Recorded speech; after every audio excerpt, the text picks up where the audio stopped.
Dice, la condecoración que AMLO le acaba de dar al general Cienfuegos. Mira, hay que poner en antecedentes a los que no son mexicanos. El general Cienfuegos fue secretario de la Defensa en México y fue detenido en Estados Unidos por tráfico de drogas. México pidió que se le transfiriera para que su juicio se hiciera en México. Esto es algo que es normal y frecuente que se haga cuando hay delincuentes internacionales. Entonces, dado que el tráfico de drogas es delito tanto en Estados Unidos como en México, no se rían, ¿ok? México pidió el derecho a juzgarlo por tráfico de drogas en México. Estados Unidos deportó al general Cienfuegos, lo entregó en México. En México estuvo un poco en la cárcel, decidieron que las acusaciones no tenían bases y lo soltaron. Y el día de ayer el presidente de la República, Andrés Manuel López Obrador, o el señor emperador, como le llaman también, pues decidió darle un premio, una condecoración al general Cienfuegos. Y esto pocos días después de que la administración de uno de los aeropuertos en México se le entregó a la Marina, mientras que el otro aeropuerto de la Ciudad de México pues lo hizo y lo controla el Ejército.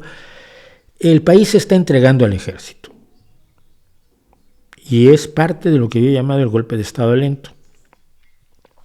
Porque no va a haber un presidente militar. No es necesario. El poder que tiene el Ejército en México en este momento es innecesario que un general tome el poder y tenga que enfrentarse a las protestas de la ciudadanía. Nah. Simple y sencillamente, el partido del presidente gana las elecciones, es rehén del ejército, va a hacer lo que el ejército diga, va a seguirle dando prebendas al ejército, y el ejército estará feliz de la vida. Y esto es parte de lo que yo he llamado el golpe de Estado lento, que ha estado dando López Obrador, y que se une, por cierto, a su declaración el otro día de que el Poder Judicial no sirve para nada, que es un perjuicio para México. Estás hablando de absolutamente todos los jueces, incluso jueces que han sido asesinados por haber expedido sentencias justas en contra de delincuentes aterradores.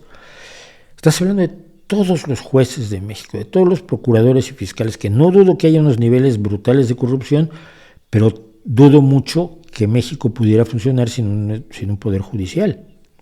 Es decir, ¿quién va a juzgar los delitos? Los delitos y los delitos pequeños y los grandes delitos, ¿quién lo va a juzgar? ¿El señor presidente? ¿El general Cienfuegos? ¿El secretario de la Defensa?